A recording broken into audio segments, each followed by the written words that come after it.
If we would like to improve the quality of our lives, personally and professionally, what would be your advice? What can we do? What is most important? Well, the most important thing is self-esteem. The people that we read about, the people that we admire, the Elon Musks, the Steve Jobs, the Warren Buffetts, etc., all have one thing in common. They have extremely high self-esteem. And of course, you've heard me say this before, self-esteem is built the first 7 or 8 years of life. And unfortunately, we're with our parents the first 7 or 8 years of life. Ergo, we don't have too much high self-esteem. But to build high self-esteem, and the way you build high self-esteem, if you're 25, 35, or 45, is to be around, surround yourself with other people that have high self-esteem. Show me your friends and I'll show you your future. And so you can reverse your childhood by who you associate with. How do you do that? Well, you find people that are where you want to be, but they're already there. You're 22 years old, you're 32, you're 41 years old, and there's a guy or a gal who's 45 years old who is where you want to be. They've accomplished a lot of things. If you're into, they're saving the world, they're using their money for good causes, go associate with those people, be around those people. And they're easy to find, but they're not going to knock on your door. They're not going to come to your apartment or your flat and ask you, oh, can I help you? And again, the best tool I've ever seen, and it's like it was designed for this, is LinkedIn. It's the best social media tool there ever was for what we're discussing. And you can find these people. Now, just remember, everybody that's on LinkedIn, all the, 20 million or whatever people that are on LinkedIn are all there for one reason. They're there because they want to do business, they want to meet people. Unlike some of the other social medias like Facebook or Twitter or, and I don't even know the names of the others, but I mean, LinkedIn, they're there for a common purpose. They have a common bond. They have a common goal. They want to expand their horizons, and it's a great tool. But you say it's so easy? No, it's not. No, I'm not saying it's easy. I'm saying that makes it easier, that tool. But there are other people that want to be all they can be. There are other people that want to expand their horizons. Gallup did a poll in 2016, worldwide, 87.6% of all the people on the planet, 87.6% of all the people on the planet are unhappy. I'm going to say it again because I know these are Dutchmen, right? 87, we'll just round it off. 87% of everybody that walks the face of the earth, 7.65 billion people, are unhappy.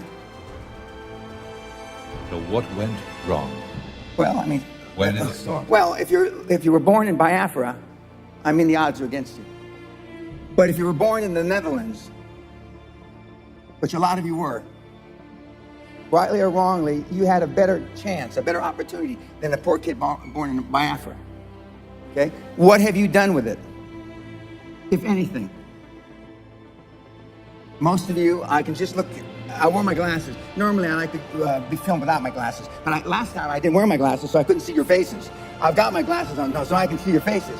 You know what I'm getting at. You have not used the opportunities, whereas the people in the third, fourth, fifth world countries use those opportunities to be all they can be. And money's not everything in the world, but money's the only thing anybody keeps track of.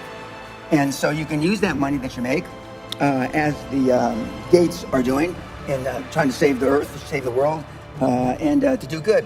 But it all starts, you have to be serious about it. Most of the people that are engaged in personal development, for example, aren't serious. They just, it takes up 3 or 4 or 5 hours of their time a week, and so they're fiddle-farting around and they're not taking it serious.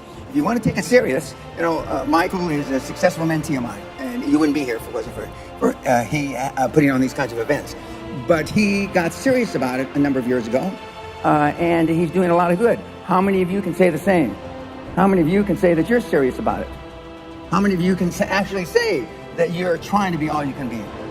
Now, I won't insult you by asking you to raise your hand because you just lied. We all know what the real answer is, don't we? You're not. And so, if you want to be all that you can be, and if you want to be a high-performance person, and you don't have to be, 98% of all the high-performance people on the planet are introverts. I'm going to say it again slow because they're Dutchmen, right? 98% of all the people on the planet that are high-performance are introverts. Elon Musk, Warren Buffett, Bill Gates have something in common. They're introverts, just like you. what means? Maybe we would have to explain this more. Okay. Introverts meaning that you don't say what you really feel. Introverts is you don't act as if you really wanted to show the person that you don't disagree with them. Introverts are when your parents were telling you shit when you were growing up, you just put your head down and kept your mouth shut. And that's why you're introverted now as adults. As you can plainly see, I wasn't raised that way. My father said, if you've got something in your mind, it should come out of your lips. If you've got something in your mind, it should come out your mouth, Dan. And God knows. I took it to heart, and I've lived that way all my life. At the TED Talk I gave a couple of days ago, which Michael was there to talk to the kids, it was quite interesting when I told them that I've been talking like this since I was a teenager. I've been talking shit since I'm a teenager. Which is some time ago. Well, I'll be 74 in a couple months, so it is some time ago. But the point is that I had self-esteem. I didn't know till I got grown up and was an adult that everybody didn't have self-esteem. I didn't understand that. I didn't realize that everybody didn't have self-confidence. I didn't realize that everybody didn't have self-worth. Because the kids that I hung with all were like I was. Because their parents were like, gave them a good role model. Most of the people that come to people like Michael or any of the gurus out there, and I call him a guru, come to them because you were lacking something in your childhood. In my particular case, a lot of people come to me because I'm the alpha male father they never had. I asked the question a couple of days ago, how many of you can raise your hand, how many of you have kids? Too bad, but anyway, you have kids, okay? Don't raise your hand now. How many of you would like to have your kids grow up just like your parents? You know the answer, don't you? Close to zero. Because they were shitty role models. Now, I'm not going to ask the second question. How many of you would like your kids to grow up and be like you? Allah forbid. God forbid. But being a high-performance person is a full-time job. Michael's known me over 20 years. I'm like this when I wake up in the morning to brush my teeth. I'm like this when I brush my teeth before I go to sleep. I'm like this 24/7, 365, and I've been like this for the better part of 50 years. I'm always like this. I'm always pushing the edge of the envelope. And that's why, I'm an overnight success. I've been coaching 25 and a half years, but all of a sudden I'm popular as hell, but I've been doing this for 50 years. I have the same habits today as I had 50 years ago. The exact same habits. But they're just ingrained in me. They're ingrained in me.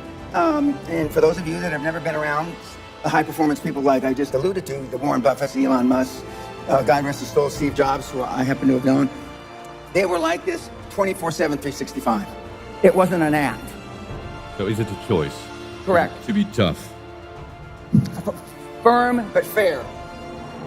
What's the fair part? Because I can imagine that most people think you're so tough, so, courageous, but tough. I don't want to be like that. No, most people don't. I want to be liked. Yeah, well, see, you want to fit in. I'm the only speaker that you're ever going to hear that really, with all his heart, doesn't give a shit. If I leave here you liking me, I did something wrong. I fucking did something wrong. I'm not here for you to like me. I'm here as a favor to Michael, my mentee, for 20 years. I'm not here, if you all die today, I don't give a shit. And I mean it. But Steve Jobs didn't give a shit about you either. Warren Buffett doesn't give a shit about you today. Elon Musk doesn't give a shit unless you're going to buy a Tesla car. Don't you understand? Don't you get it? You think Elon Musk wants to fit in? We know the answer is no, right? You want to fit in because you had poor role models at home. Most everybody in this room is a pleaser. You want to be liked? When I read about that people commit suicide because they were unliked on Facebook, it makes me sick to my stomach. How can the world get that fucked up that because of fucking Facebook, people are going to kill themselves? What have we come to? God almighty. Don't you see there's something fundamentally wrong with that? In that regard, the Chinese, they're banning Facebook. But 98% of the high-performance people are introverts. 98% of the high-performance people on the planet, they want to be liked. 98%. We're talking about, I'm at the cutting edge, the hard edge. He's not at the hard edge. He's someplace in the middle. But being liked doesn't get you a raise when you're working for whoever you're working for. Efficiency, accountability. Most people that come to seminars are there because they weren't held accountable when they were growing up.